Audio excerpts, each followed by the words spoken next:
At nagbabalik na naman tayo dito sa ating no contact segment 'no, no contact update segment. 'Yan 'no, lagi natin napagbabaliktad 'yan. So, alamin natin kung ano ang nasa isip ng person mo, kung nasa isip ka pa ba niya ngayon. Grabe ka naman Miss 'yan, kaya nga alamin natin 'di ba? Chill ka lang muna diyan at alamin din natin kung may feelings ba siya sa'yo at kung meron ba siyang kahit na anong plano na related sa'yo. Yan ang ating kukunin at aalamin. You know the drill, puwede mong i-pause ang video na 'to at isipin siya, okay? Because that is also one way of setting your intentions dito 'no, and sa mga gusto ng tsumismis at tsumika, tara pa rin dito mga babes 'no, hindi ko kayo pipigilan. Basta piliin lamang yung mga mensahe nagre-resonate for you, ayan. Okay, medyo madulas ang ating cards ngayon. Pero yes, sa mga gusto lang tumambay dito at tsumika, tara pa rin dito mga babes, okay?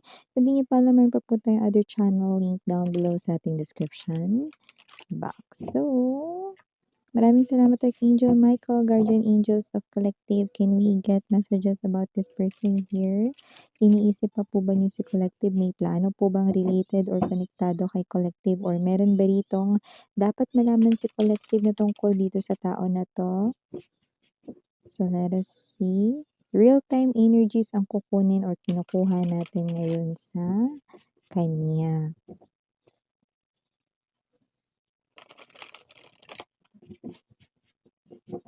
Okay. Babae, lalaki, LGBT, wala tayo ditong gender. Okay. So, let us see.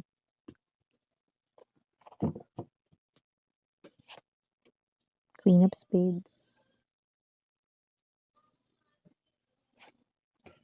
Six of Clubs. Two of Hearts. Five of Spades. Seven of Diamonds. Seven of Spades. Bottom of the deck, the Lovers. The Hierophant. Five of Diamonds. Seven of Clubs. Yan.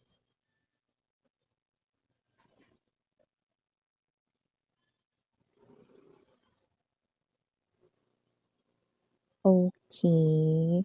Wag mo raw siya rito 'no, na pakialaman sa kanya ritong gustong gawin at hindi ka rin niya pakikialamanan narito. In other words, walang pakialamanan. Nabate ka Miss 'yan, pero bago mo itaas ang iyong kilay at ikunot ang iyong noo, babe, patapusin mo muna ako sa sinasabi ko rito. Kasi ang person na 'to na lumalabas rito ay definitely none other than your ex-lover 'no, na kaya niya 'to sinasabi 'no, dahil ayaw niya sa iba. Ikaw lang yung gusto niya. So, ang ibig niyang sabihin dito 'no, with the Six of Clubs right in here and there's the Seven of Diamonds to the Two of Hearts. Okay, ano ibig sabihin nun Miss 'yan?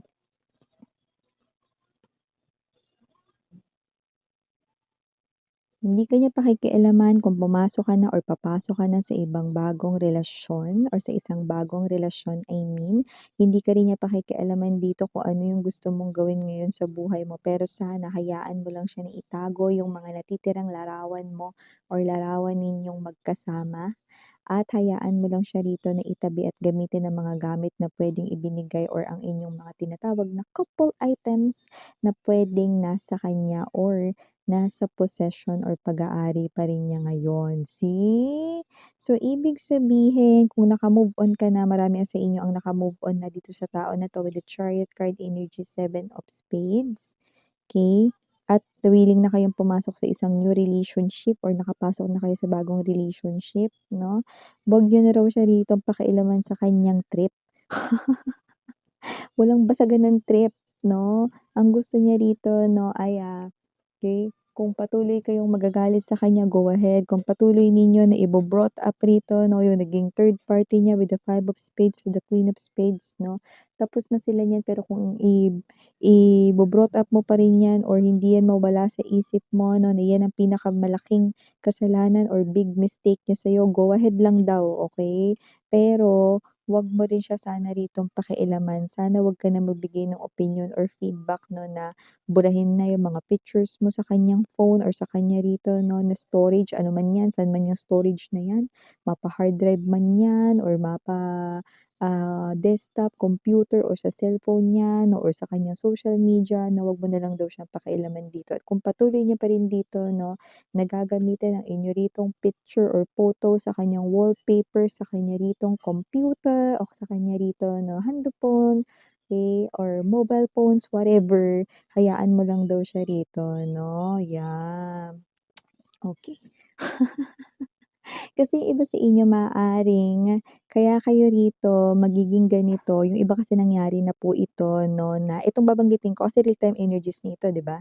Ibig ko sabihin yung iba sa inyo 'no, maaaring nitong mga nakaraan, posibleng nakita or nadaanan niyo 'no, ang kanya ritong profile at, puwedeng picture niyo yun together 'no. Siyempre hindi magandang tingnan lalo na kung may boyfriend or girlfriend ka na ngayon or kung kasal ka na ngayon with the tower energy 'no and the lovers 'no. Kasi nakita ko rito, okey, na puwedeng ikaw ay may bago ng gusto, may bago ka ng tinitingnan, puwedeng nagliligawan na kayo niyan, puwedeng kayo na niyan, puwede rin naman 'no na kasal na kayo niyan. So whatever ang iyo rito 'no na love life area, okey, ayaw mo ng gano'n kasi inappropriate, tama ka naman 'no, inappropriate 'yan 'no. Pero para kasing ganito, isipin niyo na lang mga babes 'no, parang ganito lang 'yan, 'di ba? Kapagka meron kang crush na artista, 'di ba, parang ginagawa mong wallpaper yung picture niya 'no, yung bet na bet mong picture niya sa'yo ritong desktop, computer 'no. Tapos kunwari kung yun din yung, um, favorite na artist ng katrabaho mo 'no, parehas kayo 'no, na siya yung wallpaper, 'di ba? Or desktop background 'no, ng inyong computer sa trabaho pero magkaibang picture 'no, parang gano'n niyo na lang ituring 'no.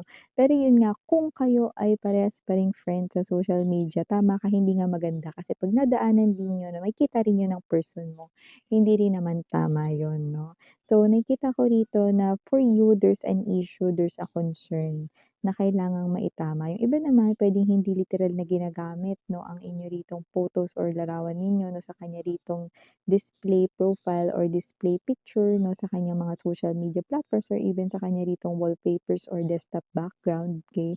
Pero puwede rin naman mga babes na itong person na 'to 'no, ay someone dito na naririnig niyo 'no, parang hindi kayo ano 'to, komportable sa gano'ng klase 'no ng situation 'no, kasi wala na nga kayo, okey. So, parang bakit niyo pa ginagawang wallpaper tapos naman na kayo.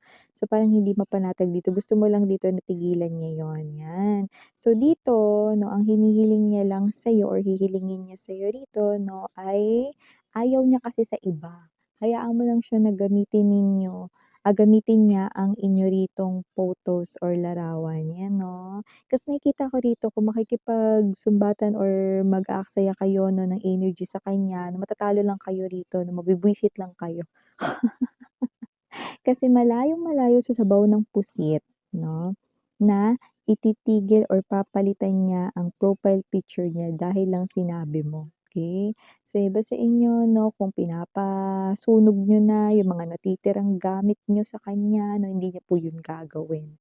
Kung pinapatapon niyo na yung mga natitira ritong couple items 'no, na may pares kayong dalawa, hindi niya po yun gagawin. At kung pinapapalitan mo lalong-lalo na 'to 'no, kasi there's social media right in here, the presence of social media na with the number 7 right in here, nakikita ko na with the 7 of clubs energy, hinding-hindi niya yun gagawin, okey? So, puwede mo siyang i-restrict dito, puwede mo siyang i-block or whatever. Para hindi lang rin magkaroon ng issue or question dito 'no, yung partner mo kung may partner ka na. Kasi nga naman 'di ba, ikaw pa rin yung nandodoon sa picture niya, okey? So parang indikasyon yun na puwedeng nakita rin ng mga friends mo kaya sinabi sa'yo, kaya eto 'no, nagkaroon dito ng pag-arise ng concern, nagkaroon dito ng pag-arise ng issue kasi nga puwedeng may nagsabi sa'yo 'no, na common friends or common individual na both pa rin ninyong friends sa social media na nagsabi na, "Uy, yung profile picture ng ex mo, yung picture niyong dalawa, yan." So, puwedeng may gano'ng klase ng sitwasyon dito 'no, kasi nakikita ko rito, 'wag mo na daw siyang pakialaman 'no. This person really means it. Mm. Mini-mean niya talaga ito 'no, na hindi ka na niya pakikialaman dito kung pumasok ka na sa isang bagong relationship, pero wag mo daw siya ritong pakialaman. Kung gusto niya ritong mag-stay sa past kasi nandudun ka or whatever 'no, kahit na hindi ka komportable about it na yung wallpaper niya sa kanyang social media, eh, kayo pa rin 'no, kahit na matagal nang alam ng mga common friends or common individuals sa paligid ninyo na matagal nang wala kayo 'no, hayaan mo na siya yung magmukha raw dito na hindi maka-move on sa inyong dalawa 'no. Pero yun nga, tama ka naman 'no, siguro iba-iba lang kasi yung mga tao 'no. Pero yes, it is really something here uncomfortable lalo na kung yun pa rin yung picture or photo na ginagamit niya, eh, may iba na, 'di ba? So whatever the case may be, hindi talaga magandang tingnan. Pero ganun pa man, hindi mo rin siya rito mapapapayag na burahin yung photos ninyo. Ayaw niya, okey? At wag mo rin daw siya ritong sabihan na gumusto ng iba, ayaw niya, 'yan. Oo, may katigasan yung ulo niya. Pero nakita kong itutuloy-tuloy pa rin niya Seven of Spades energy 'no, itong Two of Hearts. Hindi para sabihin sa lahat na, "Oh, kami pa rin ni collective or whatsoever," hindi gano'n. Kundi ginagawa niya ito to console his or her suffering heart 'no, suffering emotions and feelings for you because after all, alam niyang hindi ka na niya mababawi. Lalo na kung may bago ng pag-ibig sa buhay mo, yan, 'di ba? So, nakikita natin dito 'no, na kung sino man 'tong energy na 'to, oo nga, hindi nga siya rito maka-move on sa'yo. Oo nga, parang isang klase ng, foolish act itong ginagawa niya. Oo nga, parang, ito ay bagay 'no, na nakakaapekto sa'yo 'no, pero ito yung kanya rito daw na pamamaraan 'no, upang, aluin or pampalubag-loob sa kanya. Baby step. Kahit baby step man 'no, one at a time siya dito 'no, sa pagmo-move on sa'yo, eh, hayaan mo lang siya na gawin ito. So, sana wag mo na siyang pakialaman dito. This person here 'no, 'yan ang, gusto niya rito na ipaalam sa inyo. This person lilinawin niya lang, hindi siya humihingi ng permission dito sa'yo. This person here is telling you na wag mo siya ritong pakialaman kung ito ang kanyang ginagawa rito, okey? Kasi mag-aaway lang kayo nito 'pag pinakialaman mo siya. Yan 'no, so whatever the case may be, go ahead. Pero siyempre may sarili pa rin naman kayo ritong free will. Kung gusto niyo talaga 'no, na itigil niya yan, then sabihin niyo sa kanya rito mga babes 'no. At yun nga na nakikita ko rito na kung sino rin 'tong energy na 'to, okey, talagang ito siya na nasa loob na lang ng isang klase ng delusion 'no, isang klase ng ilusyon 'no, na kayo pa rin kahit na meron ka ng ibang nagugustuhan or nasa piling ka na 'no, masayang nasa piling ka na ng iba. Ay ah, okey. So this is something here na posibleng annoying for you, nakakainis, nakakabuwisit yun minsan, kasi baka maging issue pa yan sa'min ng person ko. And yung iba naman dahil very understanding ang new person mo, nakikita ko dito na hindi naman yung magiging issue sa kanya, pero yun nga hindi nga talaga appropriate 'no, or hindi nga talaga tama na ganyan pa rin yung ginagawa ng ex mo, especially if you're still connected sa social media, okey? Because maraming nakakita nito. Okay. So, rumors might arise, gossips, okay.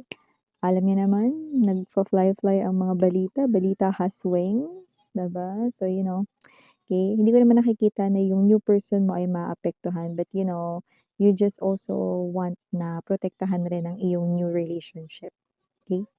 But di mo rin talaga madidiktahan itong isa, okay. So yeah, this is his or her real-time energies now, okay? Yung iba maaaring you will find out that this person here is still using your photos together, no, sa kanya ritong display picture or profile picture sa kanya ritong social media platforms. It could be any social media platforms, but I'm really seeing color of it could be the Facebook, okay?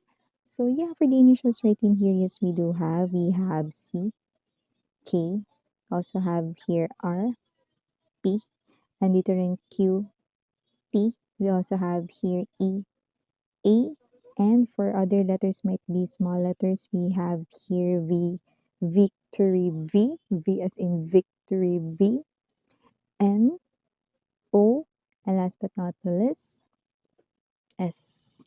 Okay, I'm hearing also Von. Someone's name could be Von. Just take only what resonates. So yeah, these are all the messages we've got right here for you guys. Thank you so much again, I'm Yuriana Ani. Sana nga love and light. Sana namang no contact update segment ang ating naisagawa today, March 16, 2026. Stay safe and happy Monday. Sana nga love and light.